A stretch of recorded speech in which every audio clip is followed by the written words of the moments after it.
Hey everybody, Mike here again with another RMSC footprint unboxing and install video. This time we're going to put a Judge 2 on yet another TISAS product. I told you guys over and over again, I really fell in love with that Nightstalker double stack.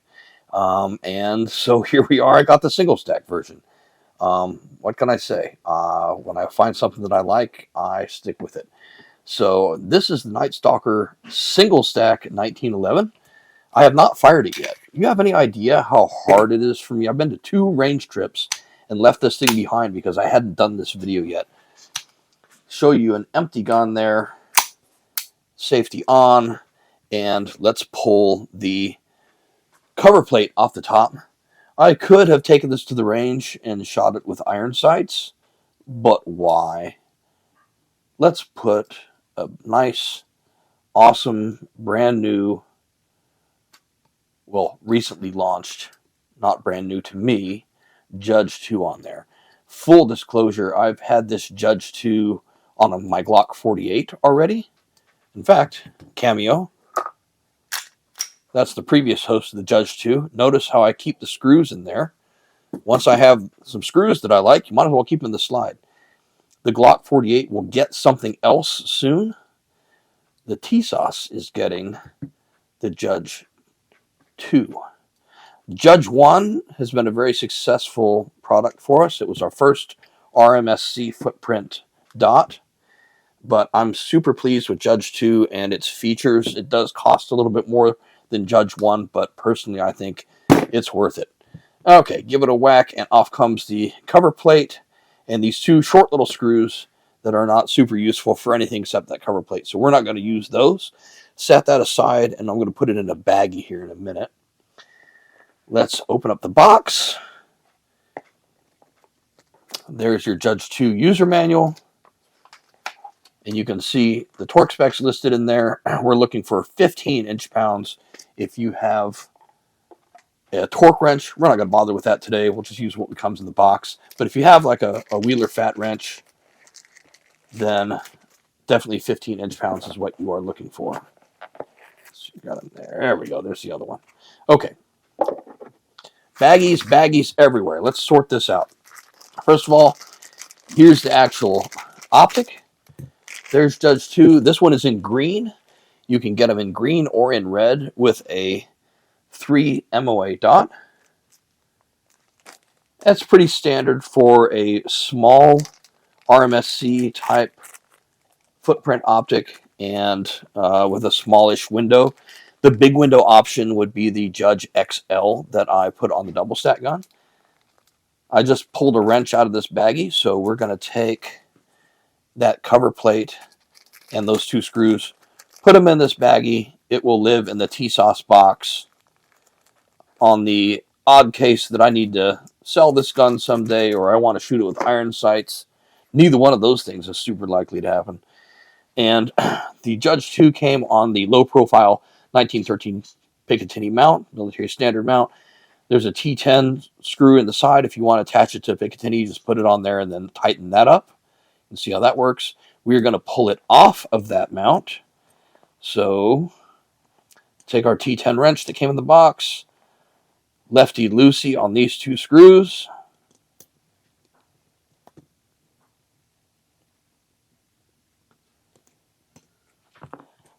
Off it comes, and then I'm going to put the screws back in the mount and set it aside. So in case I want this mount later on, I don't have to go hunting for the screws for it because I just put them right in there. Okay? See you some other time, low profile mount. So there's Judge 2. Now we need screws. Now the Nightstalker double stack was M3. That is these. We also have a couple of various lengths of M4s and M3.5s. That's going to come with you in the box. Those will work on other guns. These are M3s at 12 millimeters long, and we'll see if they work. I may have to trim them, as I did with the double stack version of this gun. We are on the RMSC or Holosun K footprint here. So as you can see, there are no recoil lugs in the back, so this is a Holosun K. We have recoil lugs in the back in case you put it on RMSC, but it'll work either way. It's backwards compatible, so I can just plop this right on here, and it should just fit like a Lego, except, yeah, I don't like that. I don't like that at all. Yeah, okay. So, you're probably not going to be able to tell this on video, but I'm seeing just a little bit of daylight right here in the front. A little bit of daylight there. Yeah, I got my hand in front of the muzzle, but we already checked that it's empty. It's hitting here. So this optic has a little bit of front overhang offset due to window size. And there's really nothing we can do about that. It is hitting the top of the slide here, despite the fact that this is cut. This is a flat slide, still hitting. So I need my SDS riser. So this is a Holosun K footprint, Holosun K to Holosun K riser. It doesn't change footprints, it extends the footprint. If you wind up in this situation, you have one of these guns and you did not get the riser mount in the box, contact SDS customer support. They have a pile of them. They'll get you one, no problem. And I'm going to put you there. Put you in place.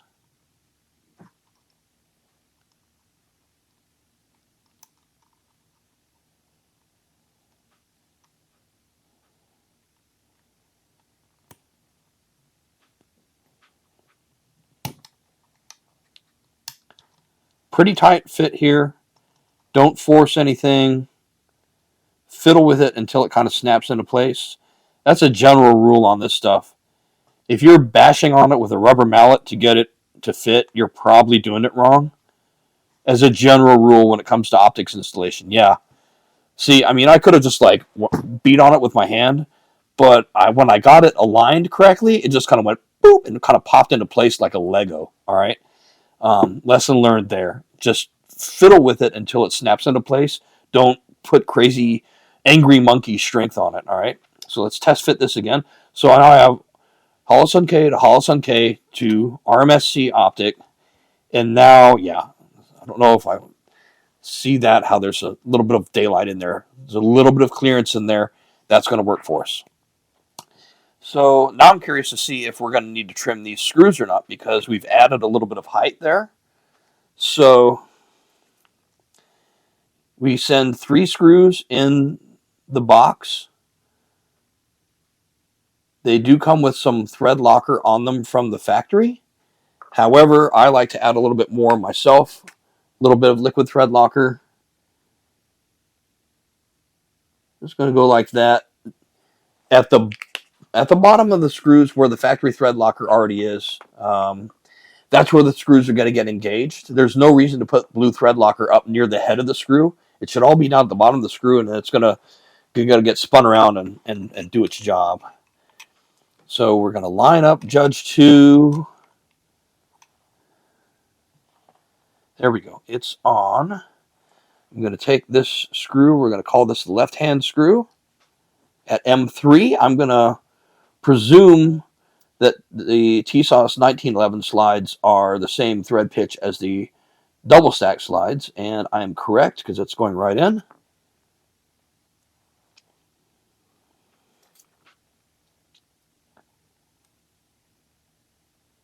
Straight down and in.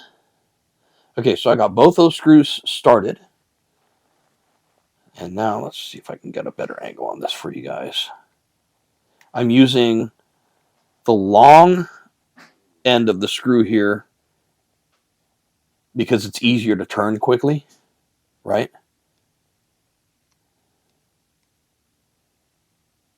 Okay, I can feel it snugging down. I can actually feel it in this hand. Yeah, awesome. So with the spacer in place, the 12 millimeter effective link screws do not need to be trimmed. I'm just going to torque these down, and I think we're good to go. If that turns out to not be the case, then I will make an addendum or another video or something later on, but I've done this a couple of times in the last 10 years, a couple of hundred times, and I can kind of tell by feel at this point. And yeah, this is going the way that it should. So there's no reason for me to pull the Dremel out like I had to with the double stack version of this gun when I put the Judge XL on it. There we go. So you can see how I switched to the short end of the wrench, and I twisted pretty freaking hard. I don't know what torque spec that is, but I twisted these screws until they would not twist anymore. The fasteners that we use are really, really good. You will wreck this wrench before you strip out the screws. I don't recommend doing so. It takes a ton of strength to do it, but I have done it more than once, just testing things to failure and seeing what breaks first. But I'm literally not really capable of tightening these screws anymore using this wrench. I would have to use something like this with a bit and a real screwdriver if I wanted to make it significantly tighter. Let's just try real quick. Nope, I'm leaving it alone. It's fine. Okay. So there we go. We have Judge XL mounted on the riser plate, mounted on the slide. I want to show you real quick how the battery compartment works. That's kind of important. Sometimes you'll see these, you'll get one and it already has the battery in it. That's because it was part of QC and we didn't take the battery back out. Sometimes you'll have the battery in there separately because we did just put a different battery in it. I'm going to turn this screw lefty-loosey. This screw is tiny, tiny, tiny, tiny, tiny. So definitely be careful not to lose it. I'm going to put it on that little baggie there. And then I'm going to take my screwdriver here. This is the same one that I use when I zero the optic. There's the battery tray, and you can see there's a little minus. Looks like just a little slash on there. This is the negative side of the battery, and it's going to face up. If I pry this off, there's the positive. Hopefully you can see how that says plus on there. That's the positive side. The sort of textured side is the negative side. That's what's going to face up and away from the gun itself. We're going to push that tray straight in. That's a 1632 battery. Gives us pretty good battery life. I got blue thread locker all over that. I'm going to add some more thread locker to just the threads. Kind of made a mess out of things. Turn it on its side.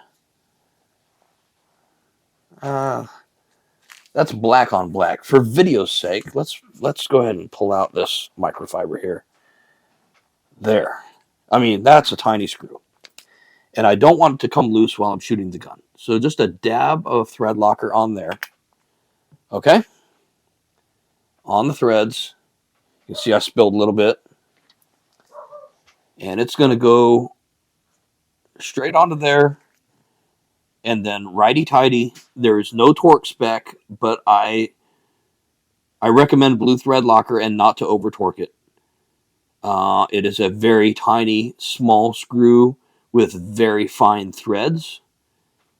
And I'd hate to over-torque it and strip it out and then have the battery tray just loosey-goosey waiting to come out.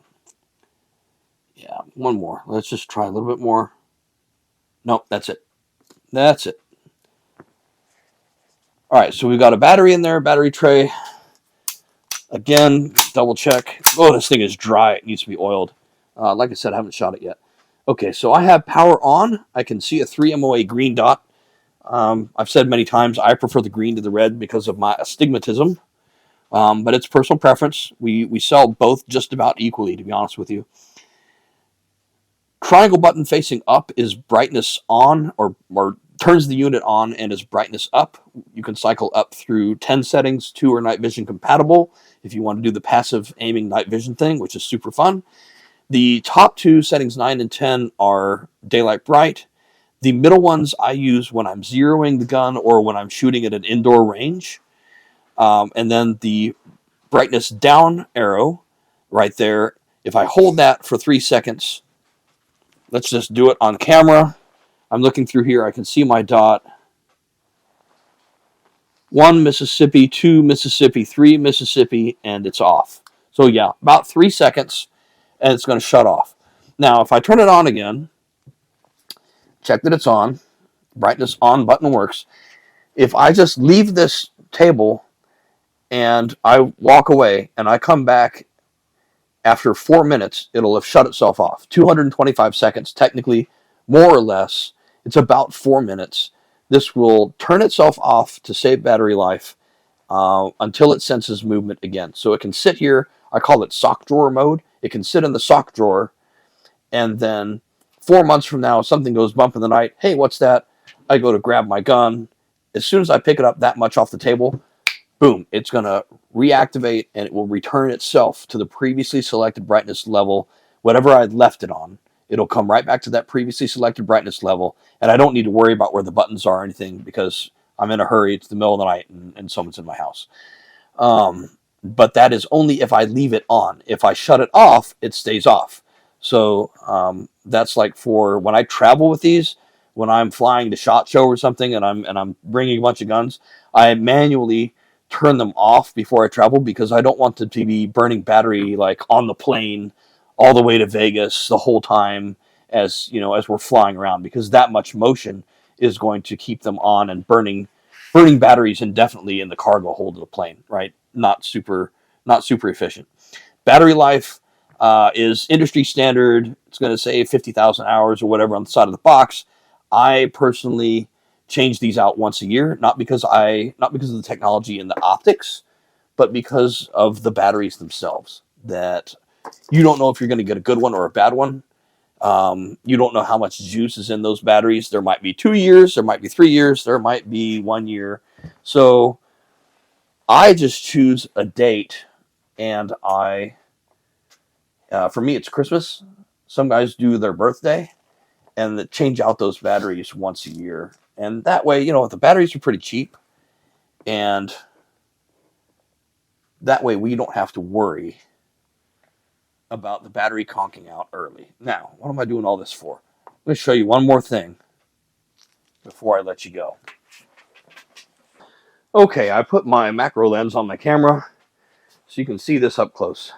Judge XL that I put on the double stack version of this gun is a competition sort of race gun optic. Judge 2, the one that's on this gun, is a very serious concealed carry, trust your life to this, get me out of this horrible situation type optic. So we tried to make it as smart and practical as we could for the everyday carry application.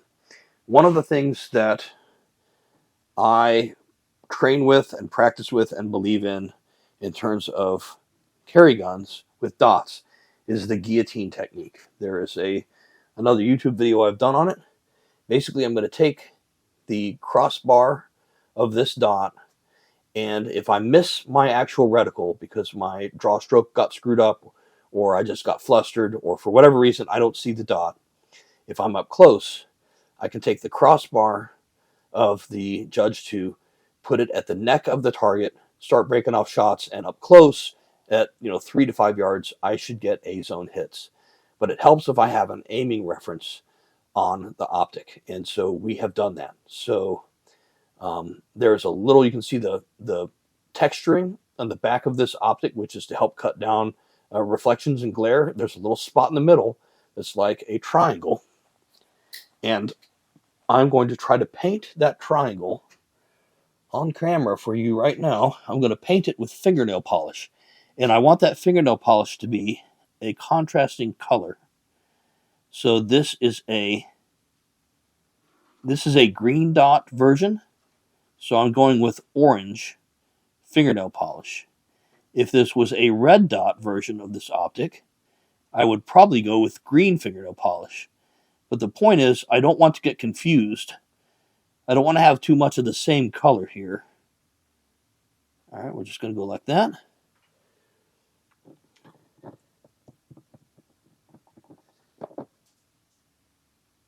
Like a little hair there. And I'm going to take, I like fingernail polish instead of paint because fingernail polish is surprisingly impervious to gun cleaning solvents. To get fingernail polish off, you really need to use acetone, also known as fingernail polish remover, and that's pretty much the only thing that's going to take it off. So I can put CLP on this.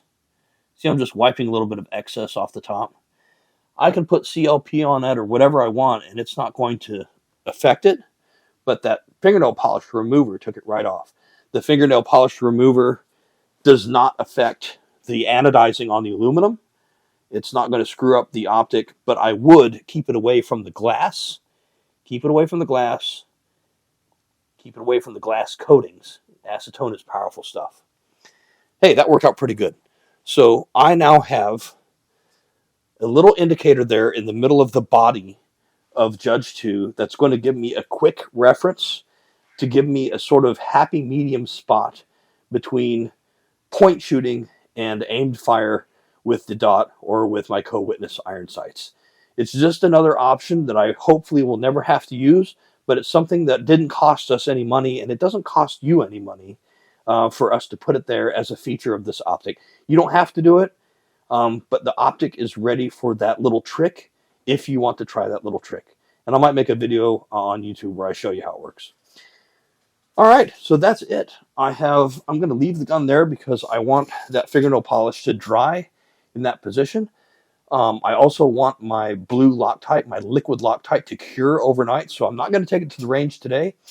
We're going to let it sit overnight and let all that stuff dry and cure before we take it to the range and shoot the gun for the first time. Thanks for watching. Thanks for sitting and listening to me do this entire install video. I appreciate you guys very much, and I hope that you enjoy Judge 2. I hope that it gives you many years of good quality service. That's what we designed it to do, and I think you'll find it's an excellent value. Get out there and train with it, run it, trust it with your life, and hopefully you will never have to use it in anger. See you at the range.